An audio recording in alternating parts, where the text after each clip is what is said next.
What's up, Rotogrinders? Dean here, Dean78904. That is the daily fantasy handle around the industry. It is the Rotogrinders flagship show here, Grinderslive. Y'all joining us here, 511 on the East Coast. And it's myself and it's Keith Eister. Keith, we got a 6-game slate. Really quiet throughout the day. We just got some news about a half hour ago. We're adjusting to it here on the fly. Well, our projection team just adjusted to Bradley Beal being out.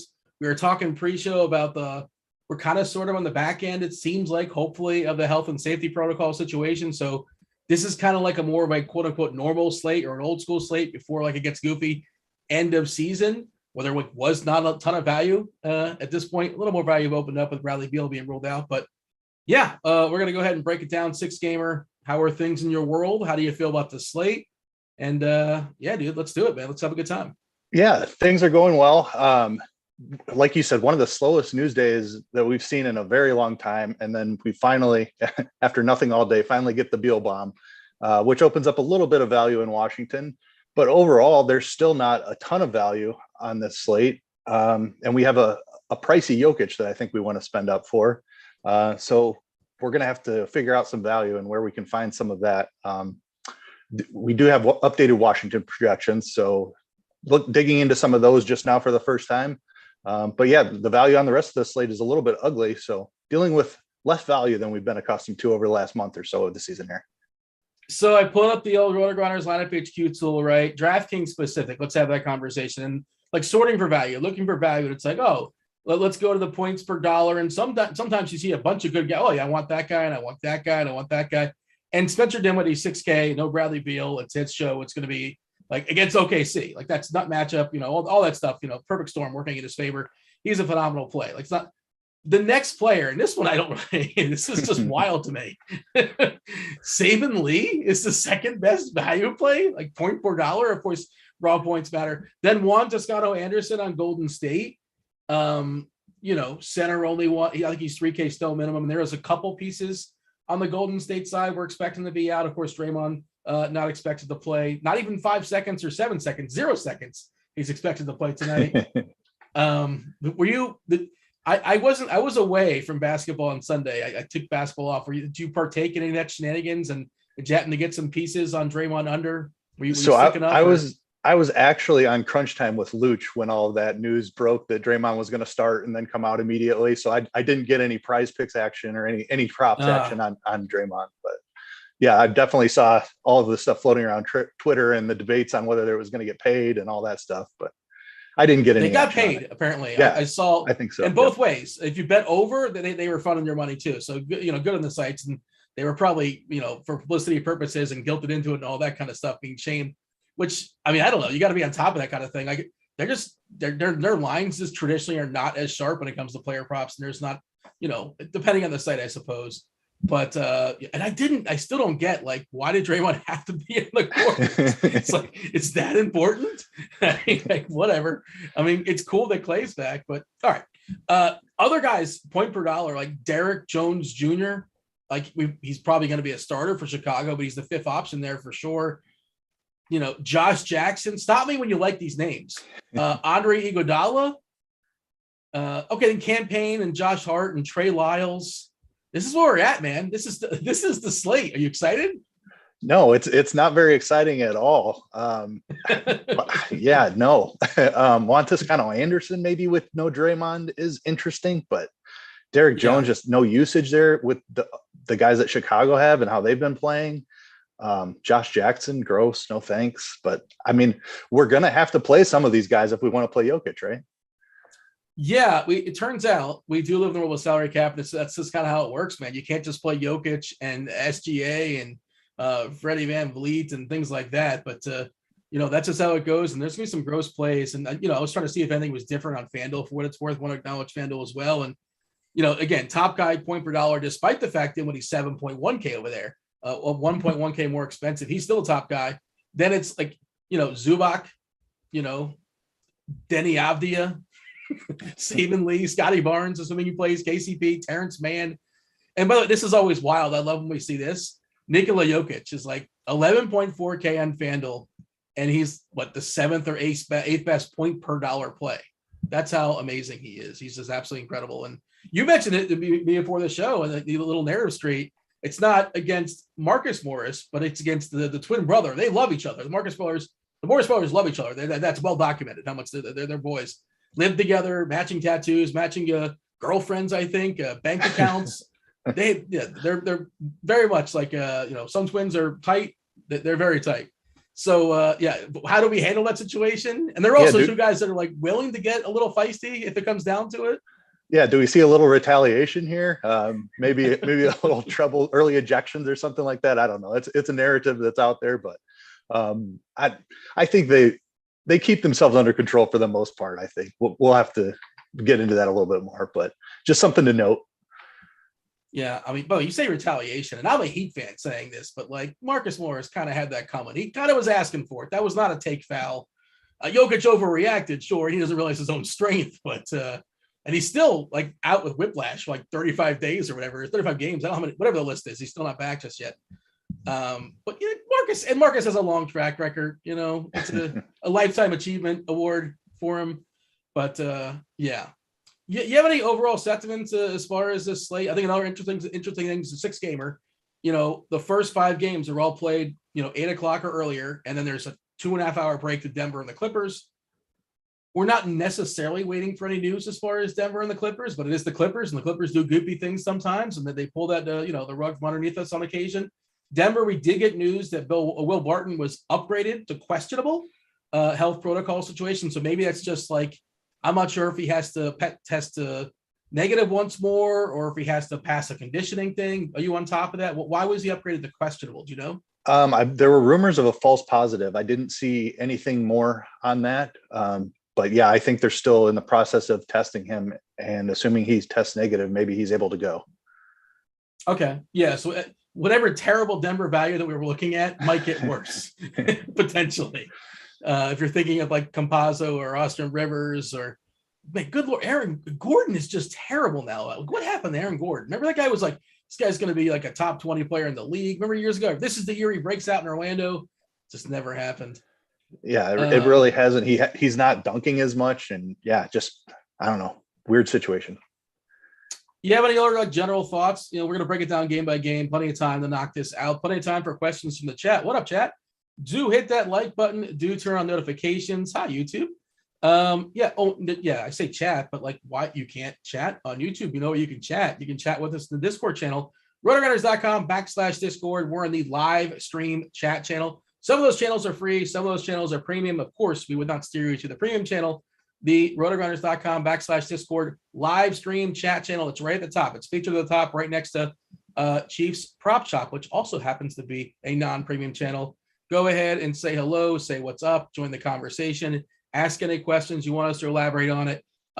Specific players, a 2v2, general thoughts, more information the better. If you have a question about, for tournaments, make sure you stress it's for GPP, for FanDuel, for DK, for single entry, all that kind of stuff. It's very, very helpful. And producer Eli is going to pull those questions and throw them my way, and we will knock them out. End of show. Unless you have anything else that's worth noting, you ready to break it down game by game? I'm ready. Let's get into it. All right, let's do it. Well, the first game we're going to talk about is that Washington game, which is probably one of the more appealing games in the slate now. Despite the fact it's a 213 total, totals can lie sometimes. Washington is a 9-point favorite against OKC. We kind of mentioned this already. If you guys just joined the show, maybe you missed out. Bradley Beal not available. He got hit with health protocols. Are expecting Montrezl Harrell back. OKC is without Isaiah Roby and Ken Rich Williams. But yeah, we kind of spoiled the, we're going to be talking about Spencer Dinwiddie. Spencer Dinwiddie just basically runs the show. I went ahead and pulled up. I'll pull it up in a second. I'll let you kind of talk. But Dinwiddie, 6K on DK is the best play on the slate. Agreed. I assume that's, how is he not? Outside of ownership, obviously. Yeah, definitely agree with that. Some of this other value, it didn't quite jump up as much as I was hoping for. Obviously, we're still tweaking that, and things need a starting lineup there to finalize. But I thought KCP would jump up a little bit more. He's not grading out as a phenomenal point per dollar play, but there aren't a ton of them on the slate. So definitely think he's still in play. Kyle Kuzma is interesting. I mean, a guy that has absolutely smashed without Harrell in the lineup. Now, of course, Harrell is coming back today, or we are projecting him to at least, but he might be limited on a minutes restriction. So now with Beal out of the lineup, I don't know, is Kyle Kuzma playable still at these exorbitant price tags? That's one I'm still trying to figure out. Harrell's minutes projection isn't to a level where I feel comfortable playing him yet. Denny Avdia, I guess, would be a value play that you can look at. We're presuming that he jumps into the starting lineup here. So at 4,300 on DraftKings, I think he's in play. Yeah. So I went ahead and I ran the old court IQ. I kicked Beal off the court, and we see a usage bump for Dinwiddie of 5%. Dinwiddie gets a usage bump all the way to 26.2%, up 5%. And the same deal with Kuzma, 4.1% as far as usage bump. Translation as far as fantasy points per minute, let's do it per 36. For 36 minutes, Dinwiddie has seen a 7.28 bump as far as total fantasy points on DK. Kuzma 4.34. Kuzma's been benefiting a lot as far as those rebounds, the absence of Harrell expected back. We talked pre-show about this briefly, like maybe Harrell, he's a guy that historically has had some conditioning issues, so maybe they don't fully just throw him out there. Maybe he only plays like 18 to 22 minutes. We haven't projected for 20, which might be kind of conservative. And the other part is, like, Washington got back Rui Hachimura. They have plenty of dudes. Like, Washington's got a lot of bodies now, almost too many bodies, even though Beal is out. Like, I was thinking, like, if Beal was in, Washington's like not an appealing team if they're playing it facing OKC, just because there's so many slices of that pie. Of course, a guy like Beal gets a ton, and now there's more to divvy up. What do we have as far as, I was thinking about Howell Neto. Yeah, Howell Neto was like a cheapie, maybe kind of sort of, but like, this is what we're looking at as far as the slate. He's with 3-3 on DK. We're projecting 23 minutes at about 17, 18 fantasy points, which is not great, but he could certainly get in the 20s, and not a big ceiling guy. This is the slate we're kind of sort of somewhat dealing with. But do you think Harrell is interesting at 4.7? Like, what if you just want to bet on that Gafford gets 2 quick fouls, which you've seen a ton of times, right? You've seen it all the time.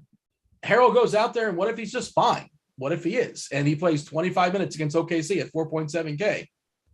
I don't know. Just thinking outside the box here, thinking out loud. Generally don't like to play a guy like that, right? Right back. But I think there's at least a ceiling when you consider the price and the opponent. Yeah, I think it's definitely worth taking some shots on in large field. I don't think we need to do it in like single entry and 3 max, but yeah, theoretically there's some upside on that minutes projection for sure. Do you think that you agree with the projection that Avdia is going to draw the start here for Washington? Yeah, unless, I don't know what other guards they would have. Maybe, I guess Aaron Holiday could potentially, but I think he had a DNP CD last game, which, like, I guess it's possible. Did he? He can jump in the starting rotation, but yeah, I don't know who else they would. Yeah, we got Dinwiddie, KCP, Avdia, Kuzma, and Gafford. And like the same thing with Kuzma, it's like we were saying before the slate as well. Like, Kuzma was the worst play of the slate, basically, assuming Beal was in. Now he's right back in play because he's got way priced up for the benefit of him, thriving in the absence of others. The others are back, but now Beal is out, so now he's back in play. They're facing OKC. You're never excited to play KCB, but I guess you can, right? Like, nobody ever wakes up and says, "Man, I can't wait to play Contavious, Caldwell Pope, and DFS tonight." Never. No, definitely not. But they're going to need some guys to score with Beal out. Maybe it's Kuzma, maybe it's Dinwiddie. I mean, that's what we've seen in the past when Beal has missed. Dinwiddie takes on much more of a scoring role. But if he's content to distribute a little bit, KCP should run into a few extra shots here. I definitely think there's upside for him compared to what he usually has. I'm doing a refresh. It looks like we got our ownership refreshed as of, let's see, 5/19 on the East Coast. So let's see how things are changing.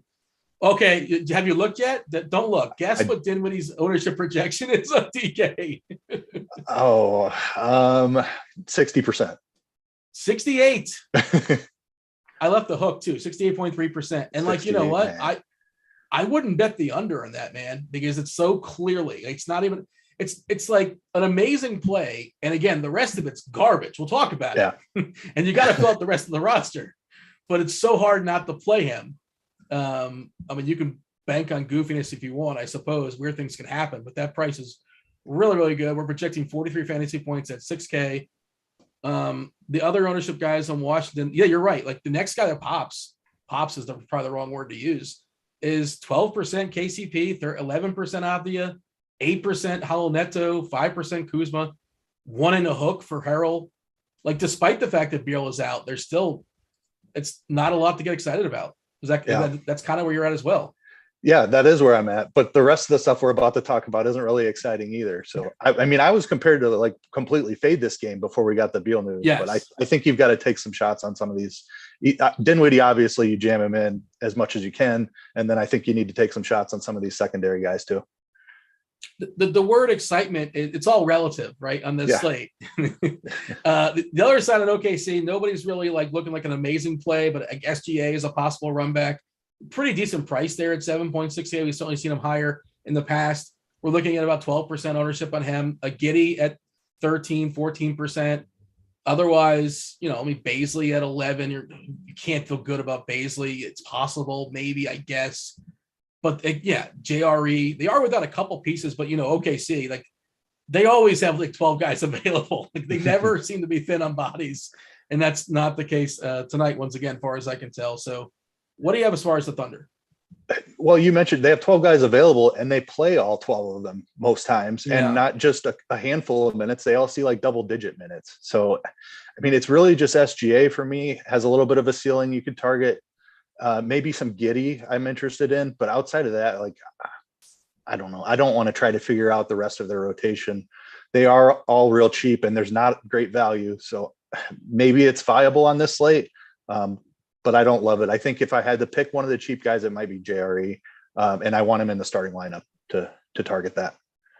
Just taking a quick peek at FanDuel, see if there's anything distinctly different from DK. And we do have Avdia at 24% owned. He's 4.2 over there.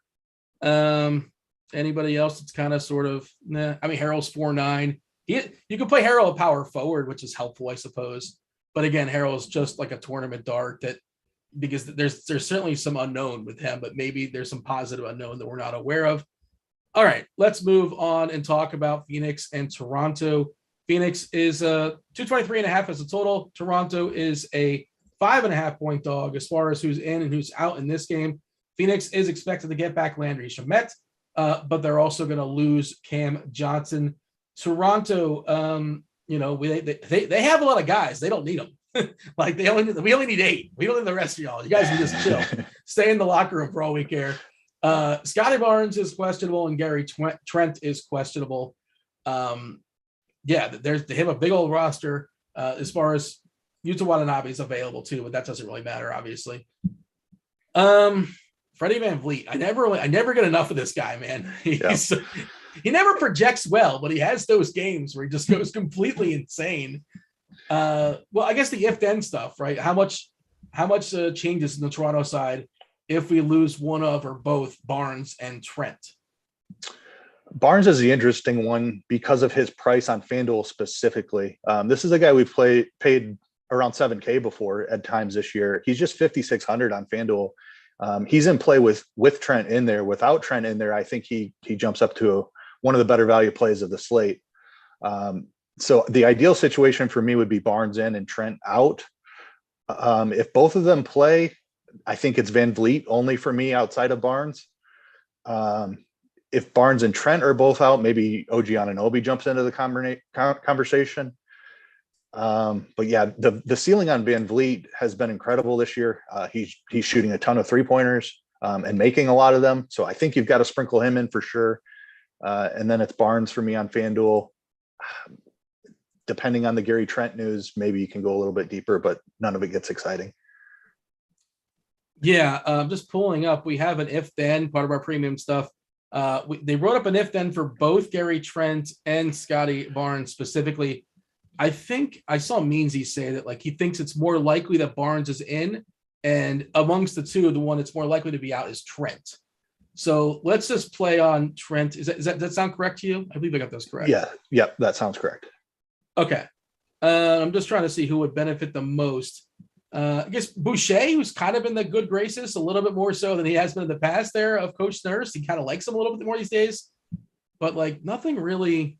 I'm just trying to see as far as incremental bumps, but nothing crazy. OG and FEV and Pascal all get a little bit bump. Kyan Birch, but like not meaningful enough. Same thing with Precious Achua. Probably would need both those guys out for those guys to move the needle. The other thing is, like, you look at projections, and we're projecting, how many minutes we projected for Pascal Siakam? 37. You can't project him for 43, but like there's a chance he plays 43 minutes. You just can't do that. Like, you can't say he's going to play 43 minutes. But again, same thing with Freddie VanVleet. There's a chance he plays like 41, 42. And that's probably why they don't project as well sometimes. But sometimes they smash those projections because they just play so many minutes. So what are you doing tonight? What are you making, like one lineup, two lineups, three lineups, running 150? And how are you handling Toronto as of with the information you have right now? Because I think, if you're running a bunch of lineups, you're supposed to have like guys like Pascal and guys like FEV.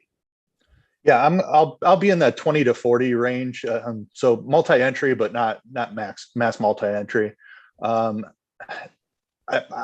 think we're gonna have the news here before we lock. So it's a wait and see. Scotty Barnes is a guy that's definitely going to be in there. I'm definitely going to have some VanVleet. The problem is with the lack of value on the slate. If you're playing VanVleet, you kind of have to fade Jokic in that lineup unless you're comfortable with some really thin stuff throughout the lineup. So I'm still trying to figure that out and see if we get any other news that makes it possible to play VanVleet and Jokic. I may only end up with about 10% VanVleet if nothing else breaks here. You're not comfortable with Holland Neto and Derek Jones Jr. and those kind of guys? I mean, those are the names that we're dealing with. And no, it's not comfortable. The starting lineup for Washington is Dinwiddie, Kispert, KCP, Kuzma, and Gafford. Kispert drawing the start. Interesting. And he's basically just a poor man's Duncan Robinson, right? 3-pointers or bust. Yeah. I think that's his deal. Interesting note. Oh, not for tonight, but Thomas Bryant expected to make his season debut tomorrow for Washington. That Washington, they have a lot of dudes now. Washington, it's getting cluttered. Yeah, especially in the front court. Like, they have a ton of body with Rui back and now Bryant. Yeah, there's a ton of big bodies there. Yeah, it's going to be interesting to see how they deal with that. Maybe clear one of them away, trade them off. I don't know who's. But Bryant was a guy last year, like we were paying like $7K for on occasion. He's a really strong fantasy point better player. Jump on over to Phoenix. How appealing are the Suns for you, if at all? They're all. I think Ayton actually has a really good price on DK at 7.2K. Campaign is. I never really liked these. He's kind of fragile, but he's probably fine. Jay Crowder is 3.39. Like, that's a cheap price for Jay Crowder, but like, he's the 3 and D. That's what he is, right? Maybe get a couple stocks, a couple boards here and there. But what are we getting excited about? Excited is probably the wrong adjective to use again as far as the Suns. Yeah, I'm excited about Ayton, but the problem is he's center only, and we have Jokic on the slate. So on FanDuel, that gets very difficult. On DraftKings, it's a little bit easier. Obviously, you use one of them in the util. So I'll be doing that quite a bit with Ayton. Crowder is a fine play, I think. They're missing one of their wings. His name is escaping me. Yeah, Cam Johnson is out. So Crowder should be comfortably locked into the 30 minutes. I think he's definitely in play. Not a ton of ceiling there, but he's totally fine for this slate at his price tag.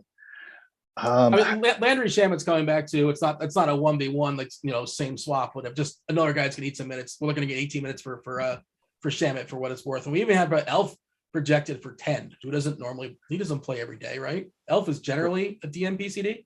Right. Yeah. Chris Paul is the one I have a little bit of interest in. With Ayton back, it just feels like that assist rate can really get boosted with Ayton in there for him to run the pick and roll with and stuff like that. Booker is probably not somebody I get to today just because of Ayton back. Yeah, it's all just kind of okay. Nothing really exciting. Ayton is definitely the one I'm most excited about. I should say on FanDuel specifically, if Scotty Barnes playing, we're assuming he's going to play until otherwise noted. He's 5'6" on FanDuel, and we're looking at 42% ownership on Scotty Barnes. That's a big old number.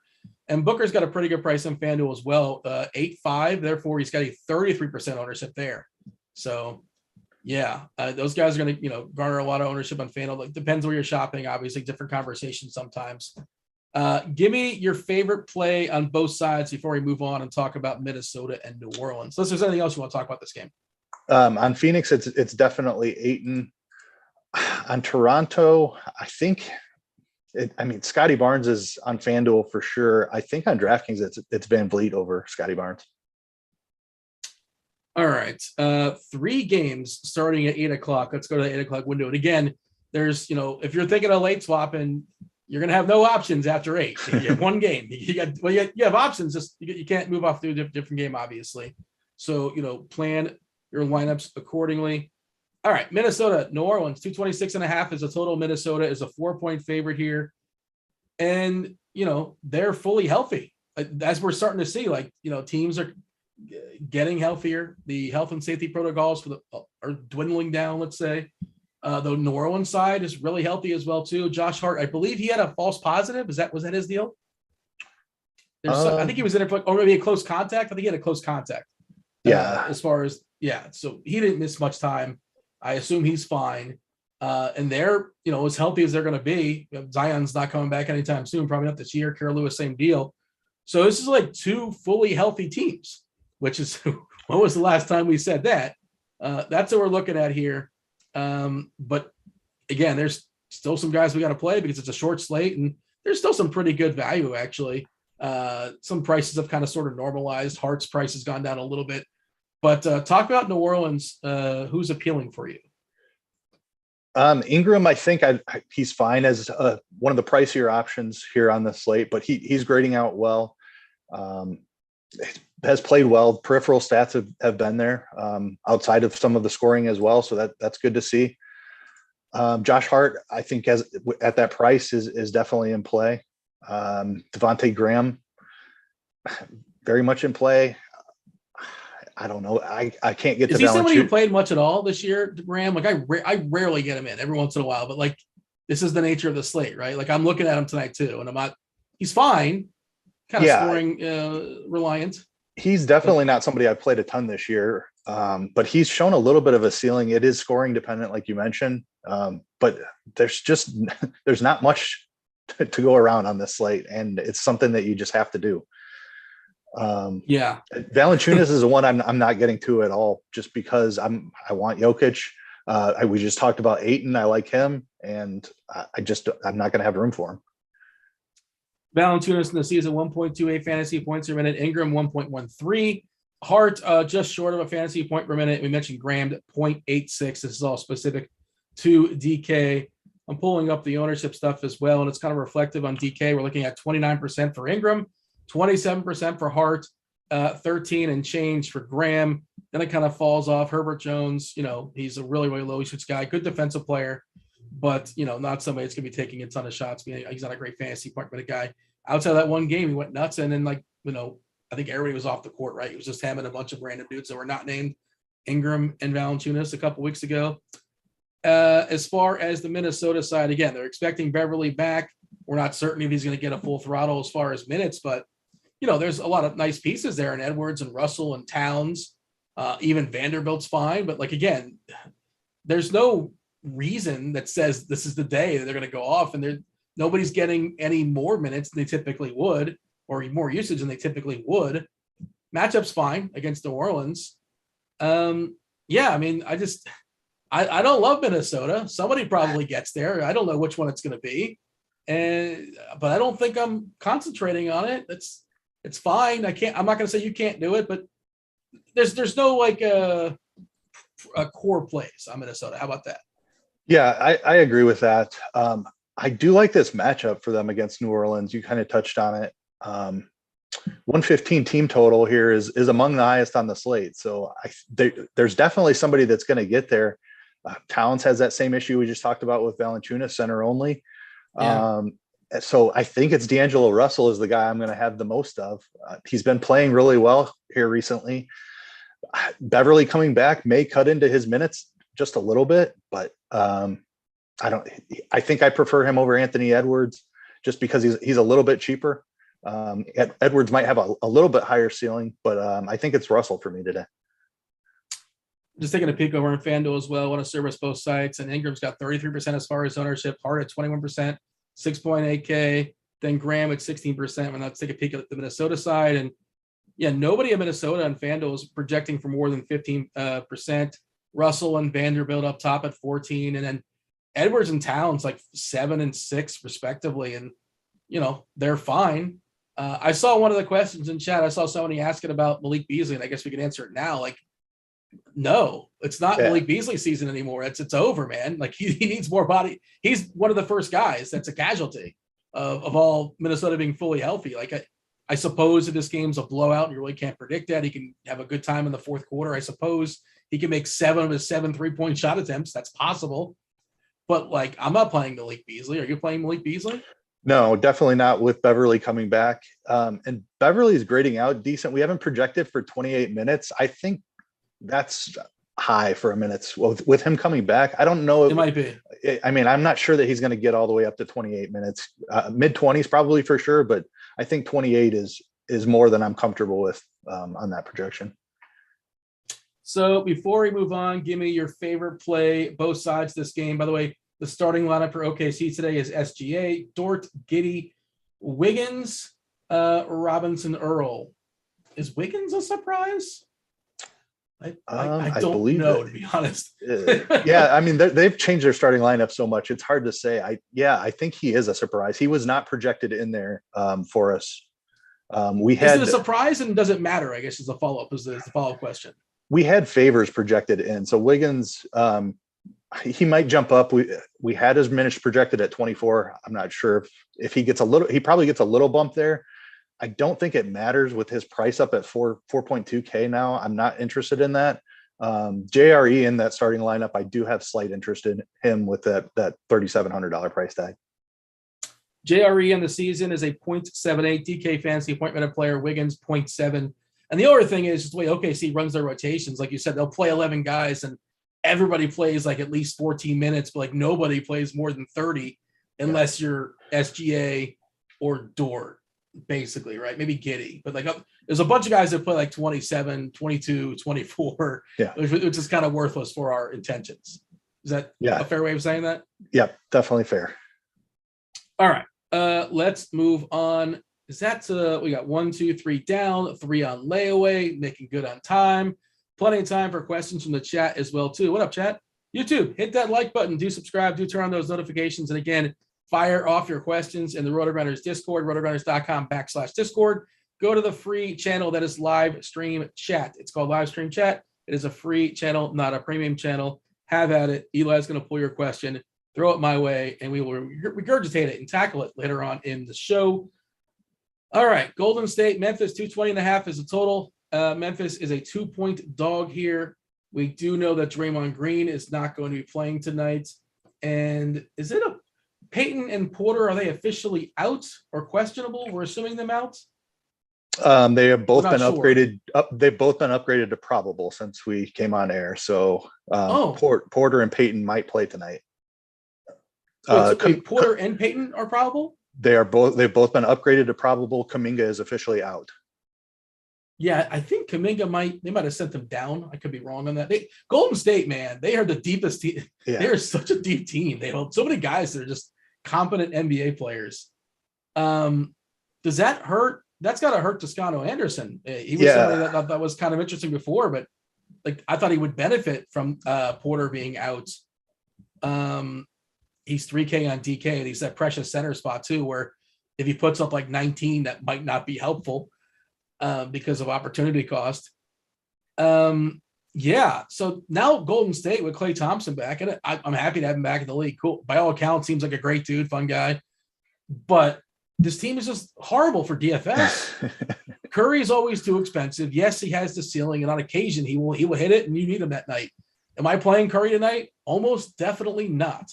I just think he's always a little bit too expensive. And then again, Kerr's another guy. He doesn't care about tonight. He cares about the playoffs and getting his team ready and healthy. And he's not going to run Andre Iguodala into the ground or old man out of Porter. Actually, Porter's probably younger than I think he is, but he's got old knees, I believe. Yeah, tell me about Golden State, because with all those, I didn't realize those two guys were back. I missed that information. They have so many players. I don't think anybody's good for DFS right now when you consider the salaries. Yeah, it's not an attractive spot to attack at all. We touched on Toscano Anderson at the beginning of the show, but with Porter back, you get really concerned about his minutes. And you mentioned he takes up that center only spot that's so valuable on a slate with Jokic and an slightly underpriced Ayton. There's just not a lot to love on Golden State here with Clay back and Curry's price. I don't know that I get to anybody here. Highest projected own player right now on TK is Juan Toscano Anderson. We're projecting 20 minutes, 18 fantasy points, like we just kind of said, which isn't horrific, but again, if you like the centers and two centers, if Jokic has a monster night and Ayton puts up like 55, like what's that 18 is worthless for you at Juan Toscano Anderson, unless whoever else I don't know who else is going to make up the difference in those points.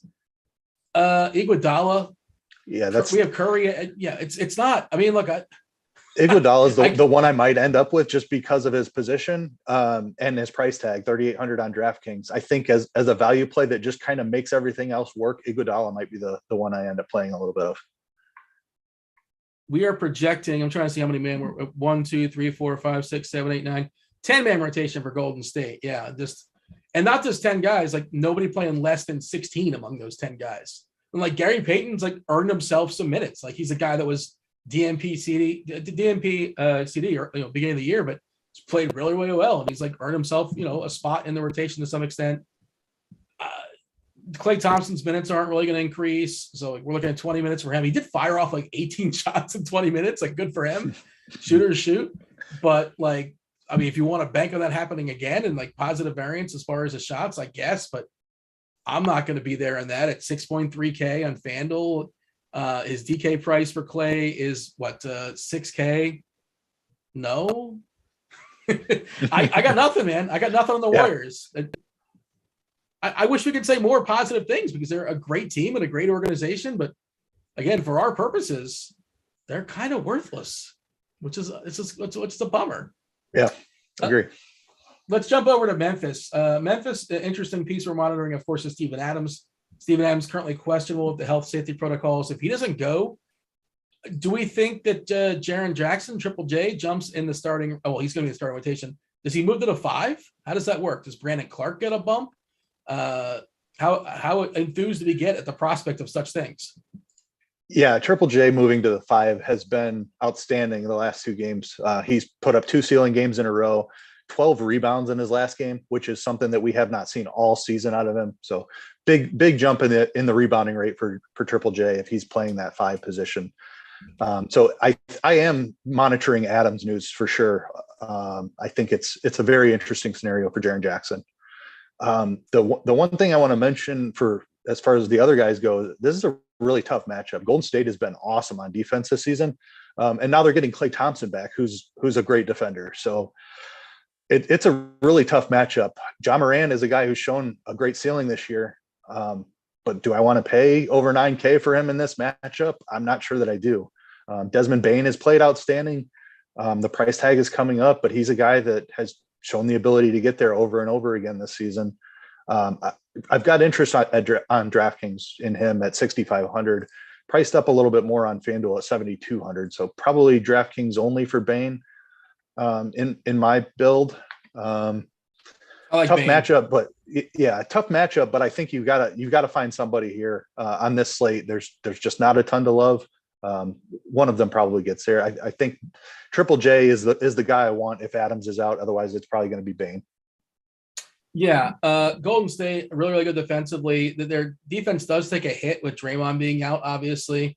Yeah. And it is interesting. I was kind of digging this like a week or two ago for a prop on Ja Morant when they played. Maybe it was whatever it was, but the same point still stands. Like Golden State yielded like the bottom 2 or bottom 3 as far as points in the paint, and Ja Morant, we know what he makes his living driving to the basket. Him and SGA, I think, are the top 2 drivers in the league. So on paper, it doesn't feel like the greatest spot for Ja against Golden State. But again, how much of a hit do they take in the absence of Draymond Green? By the way, we're going to circle back to some degree because Scotty Barnes ruled out and Gary Trent ruled out. That's Yeah, Toronto. I mean, I don't know if we're talking about like Chris Boucher, Kyle Birch, Svi Mikhailuk, but those kind of guys are going to get some run. Apparently, Ken Birch is going to be drawing the start. Don't know what his price is, but he's not great, but if he's playing, we'll see. But also, like, usage should condense on guys like Pascal and OG and FEV. Do you have a quick thought on that? Our projection team will be all over that, obviously, but off the dome, what do you have?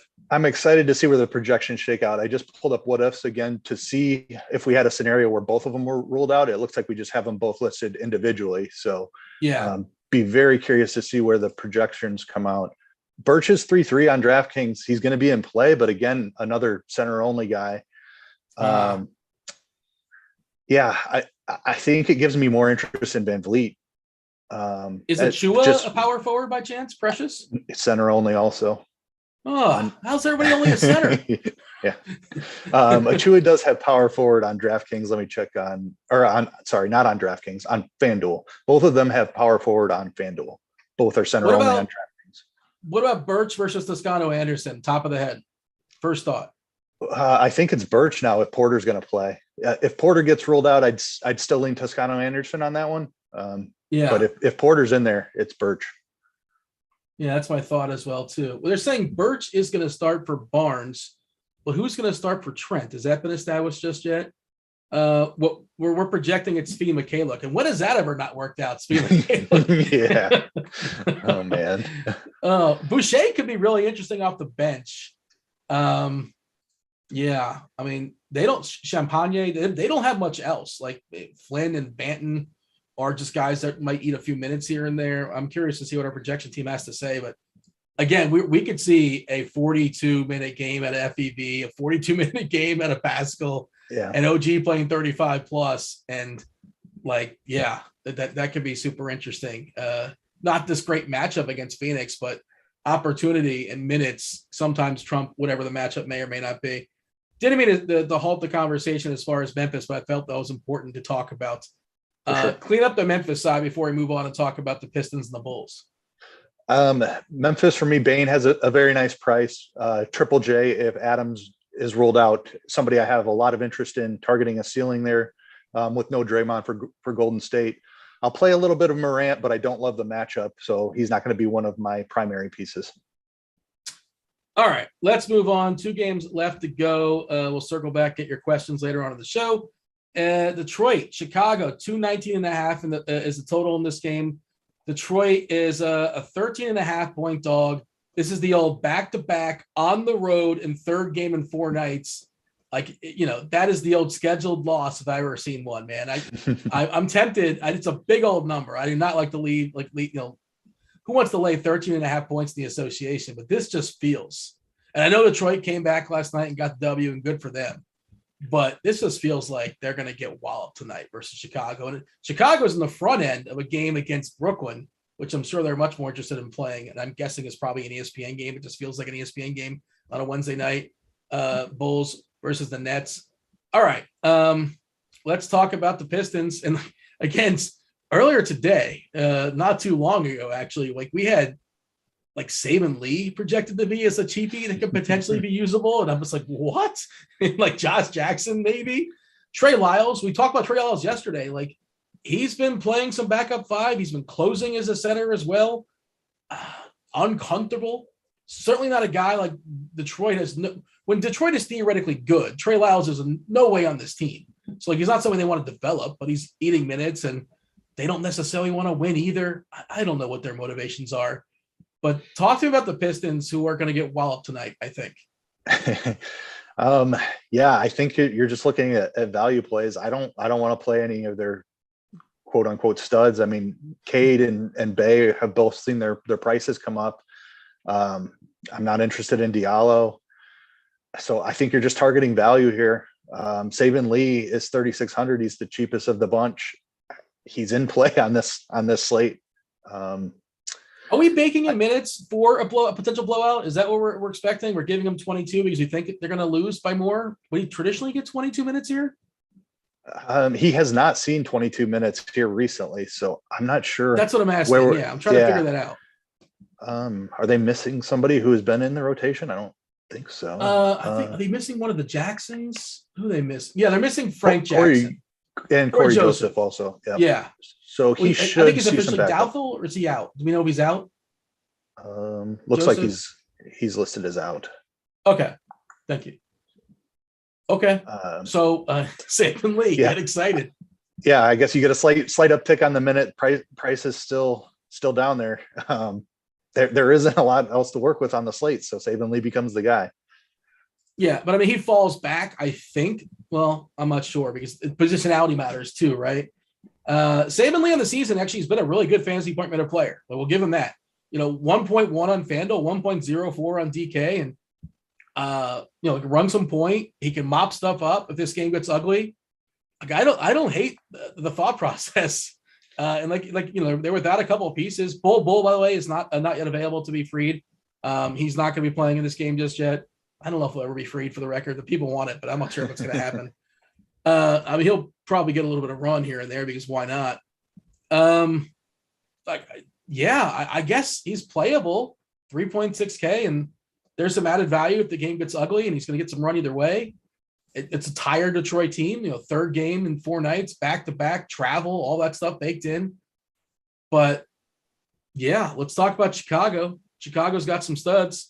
Vuk, DeRozan, Levine. They're all going to be kind of in the teens as far as ownership. Well, Levine specifically at DK at 9.4K. We're projecting at 2%. Which I kind of get, but that seems really low.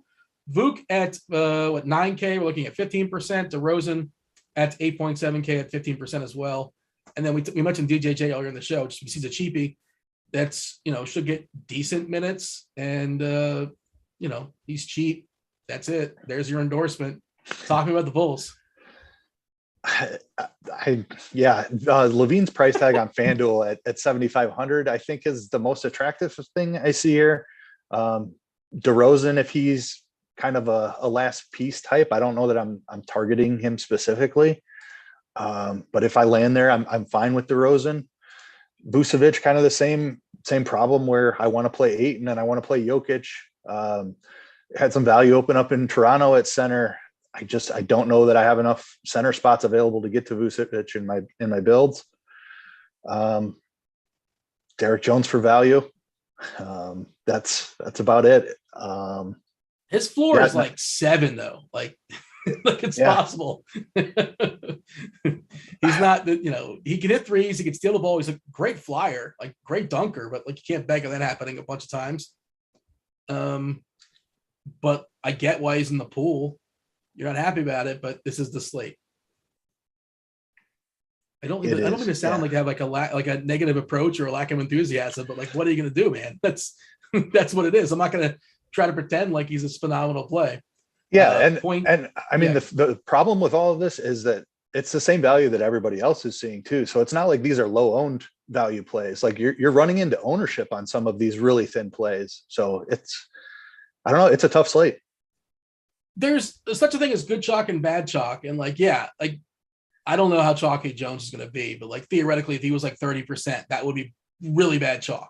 Yeah. Is that fair to say? Like he's not going to be 30%, but just like as an example. Shall we move on and talk about the Denver and the Clippers game, or is there anything else you want to say? Your favorite amongst the studs, like you said, it is worth noting on FanDuel specifically.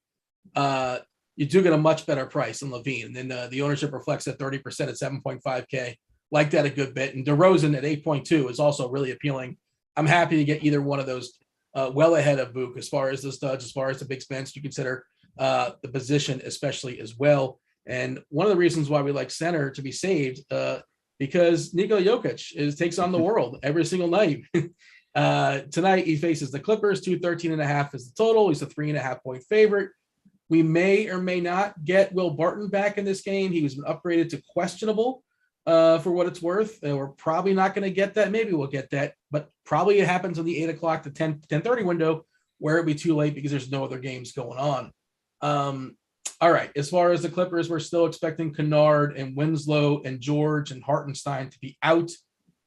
So you like Jokic. I don't know what's to be said. Like, are you taking a big stand on him? Like you're going to be well over the field, and you've kind of referenced him several times. Like he's great. What's to say? There's really no need for that analysis. Best fantasy point per minute player in the league. Some would argue the best player in the league. How about, like, is there a big stand you're taking? And what about the guys around him? Is there anybody that you're worth, happy to throw darts at? Monte Morris or Austin Rivers, Aaron Gordon, Campazzo, any of that stuff excite you? It's yeah, on Jokic specifically. I mean, you're looking at who's going to match him, who's going to score as many fantasy points as him. He's projected 10 points above everybody else, raw points, and that's with Barton in there. There's still a chance Barton could miss this game, and he gets a usage bump with Barton out. I believe his usage was around 34%. I saw with no Barton on the court, which is just an absolutely massive number. He's 12K. He's center only. Neither of those things are great, but who is going to score him and match as many raw points as he puts up in the spot? Even money. You take Jokic, take the field, the highest scoring player on the slate. You want the field or you want Jokic?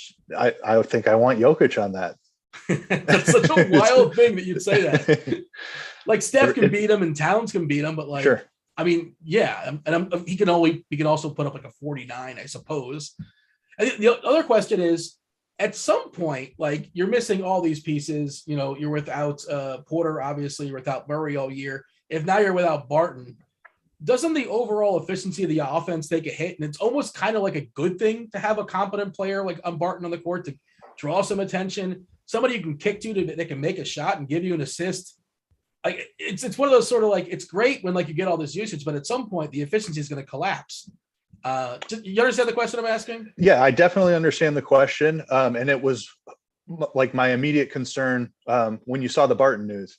I believe it was Meansy's core play article that referenced exactly that scenario. And Jokic has been great, even with these players off the floor.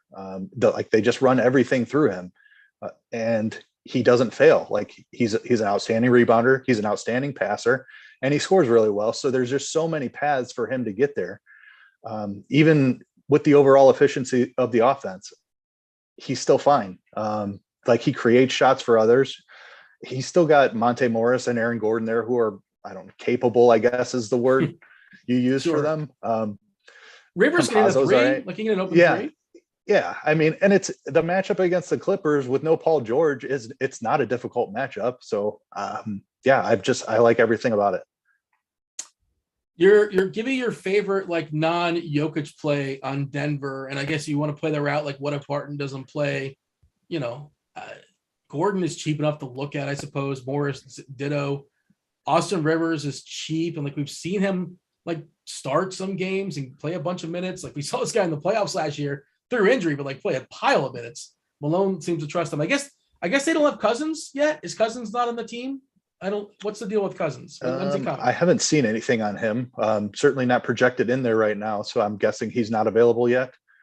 And same thing with Magruder. Magruder is they traded a Bull for him. I guess they're not available. I have not seen that, but Magruder's a guy that can hit a three. He's capable of doing that. Jokic is capable of throwing guys open for threes, but maybe this stuff changes. But as of right now, we don't have him in being available. Just kind of thinking, like, other bodies that might be in the court.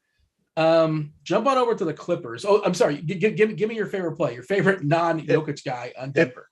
If Barton does make it back, it's Barton. If Barton is out of there, I think it becomes a really interesting situation. We've talked about the value on the slate or lack thereof. Monte Morris jumps into the conversation. Aaron Gordon, as gross as that is, jumps into the conversation. I think you can take some shots on Campazzo. And then even Austin Rivers, like, if there's no Barton, he's going to be in play. Somebody else besides Jokic has to score on this team. And Rivers could be that guy. But with no Barton, I think Morris would be the first guy I look to. All right. Speaking of Morris, is he the first place you're looking for on the Clippers side? As far as usage, the biggest usage guy right now that they have still standing is Reggie Jackson at 26% in the season. Morris at 23%, but of course they all get elevated in the absence of Paul George. Morris has been, pretty solid of late as well too. Of course, the prices has adjusted accordingly. 6'7" on DK, 6'9" on FanDuel. RJax is 5'8" on DK and 5'5" on FanDuel. And then peripheral pieces like Bledsoe and Mann and Zubac is playable, but he takes up that precious center position as well too. Same deal with Coffey, playable, not a center, but just one of those guys that is okay. Your thoughts as far as the Clips? Yeah, Morris is the first guy I'm looking at. he's been scoring buckets with Paul George out. He's the first option in the offense, it seems, night after night. So I think I definitely want to get some exposure to him. Reggie Jackson is fine. He's been inconsistent, and it's not an attractive play, but this is not an attractive slate. I think his price is fine for the slate. Zubac, he's fine, but again, I want to really condense my center pool. It's either going to be an ultra value or I'm playing Jokic or Ayton. So I don't think I get to any Zubac. Coffee is a value play, I think is in play. We've seen him play decent here when he's seen upwards of 30 minutes. So I think that you can target him a little bit. And then with Batum coming back, I guess you can take some shots on him too at his cheap price tag. Do you have a favorite game stack on this slate? Is that something you like seek out? Like a lot of times it happens organically. And of course, I think on a smaller slate, it's a little bit more appealing. Yeah. Minnesota, New Orleans is like the overall most attractive game environment. Minnesota, it's difficult to figure out the piece you want to play. So I'm fine running like an Ingram Hart with Russell on the other side, but I don't think I would do any like 3-2 game stacks. 2-1, I'm fine with though. All right, some questions from the chat. Eli has compiled them. He's thrown them my way. I'm sure we've touched on some of this stuff throughout the conversation, but let's just kind of circle back as well. KCP, is he in play for you with Beal? Your interest level as far as playing Kentavious Caldwell-Pope? Yeah, I mean, slate context says that we can definitely play some Caldwell-Pope here. I put it at a 6-7. Yeah. They're asking about Jokic. We just kind of touched on him, and it's curious what our ownership is. It's the 24% on DK. What's our ownership for Jokic on FanDuel? 36-37% over there. And I'm not sure. Who knows how it's going to change, but I think it's going to be higher than 24%. And of course, the stuff gets more accurate the closer we get the lock, and things are adjusting. News is breaking all the time, like the Toronto stuff. I suspect you're going to be over 24% on Jokic and DK. Yeah, definitely. I mean, my intent right now is to double wherever the projection ends up. Whether I end up getting, I mean, as it continues to rise here, it seems like he's gaining some steam. If that ownership continues to rise, maybe it gets to a point where I can't quite get double the field, and I end up with more Ayton. But right now, that's the plan: double the field. You're making a lineup without Jokic. What do you think, like the first two players you put in? And you're probably using an optimizer, but like theoretically, like ideally, like what? Playing like Dinwiddie versus SGA or something like that. Like what's the route? Are we paying another center a ton of money, or we're just going cheap there and just building, fork in the road kind of thing? Ayton is the guy that jumps out at who could put up a ceiling. I mean, he's probably not going to score as many raw points as Jokic, but point per dollar could match Jokic's point per dollar, which would then allow you to win somewhere else in your lineup. So like an Ayton, let's see. Like an Ayton Ingram type of build is what I would be looking at, would be my preferred, I think. Thoughts on Beasley? He's cheap on FanDuel. We touched on earlier. We know he's cheap, but we just don't think he's really going to play a ton, right? Yeah. I mean, I think that the minutes come way down with Beverly back. Thoughts on Austin Rivers' value? We kind of touched on that. We're not enthused, but we think you can do it if you want to. We want Barton out, I guess, is the first. Yeah, Barton has to be out. If Barton is out, I think it's definitely a viable route. Thoughts on Precious Achiuwa? He's cheap. He is cheap for a reason. And I assume he's not going to be starting because Kyan Birch is going to start, and they're not going to start Birch, Achiuwa, and Siakam. I can't imagine. So I'm not optimistic as far as Precious. Are you? Yeah, I'm not touching him on DK where he's center only. On FanDuel, power forward eligibility makes him more in play for me. Is he like 3.5 there? He's 4.4, so it's not great. No. Cam Johnson's out. Thoughts on Crowder and Bridges? Like they're both fine, right? Like yep. is a oversimplification, but they're fine. Yeah, like I'm not thrilled. Yeah, so if you're in that salary range, that's totally fine, but there's not much ceiling there. Thoughts on Anderson? I don't know if you mentioned slow-mo. How do you feel about Anderson tonight? Not somebody I landed on initially. If Adams is out, I think he gets a little bit more run because they moved Jackson to the 5. Maybe Anderson gets a little more run at the 4. I think he's in play if Adams is out. Other than that, I'm not real interested. Thoughts on Looney? I liked him a little bit more when I thought other guys were out that are actually in, and I would like him more, I suppose, if Steven Adams is in, just because, bigger body on the other side.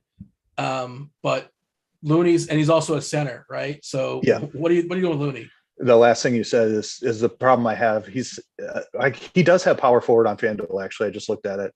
Yeah, definitely out on DK, and on FanDuel he's 5'3". That's I don't think I want to pay that price for him. If the Bulls do smash Detroit, could Cody White get some garbage time run? I think he could. What's his price? I have not considered him. That's betting on 5,600 on DraftKings, 5,800 on FanDuel. That's a hefty price for a narrative. Like, I mean, he could run into 30 plus minutes if it's a blowout, but he's still got to score too. That's how he gets there. If he was cheaper, I'd be more interested in that thought process. But I understand the thought process. Last one before we step aside and get out of here, make way for crunch time. Harrell specifically on FanDuel, where I believe you can play him power forward as well as center. Very concerned about the minutes, but the price tag is attractive enough. I think you can chase it on a fairly ugly slate. I'm concerned about the minutes. It likely doesn't work out for you, but there's a chance that it might. So fine for large field. Root for Gafford to get 2 quick fouls and then see what happens. Then you might be well positioned. We'll see how that goes down. Do appreciate Eli producing the show. Appreciate y'all watch us on the old YouTube. Do hit that like button. Do subscribe. Helps us keep the proverbial lights on. Turn on those notifications so we know we're going live going forward. Thanks to Keith. Thanks to Eli. Thanks for y'all watching. Thanks for y'all participating there in the Discord channel as well, too. We'll give out a week free of RG Premium tomorrow night for the show. That was basketball. I was Dean. We're out of here. Oh!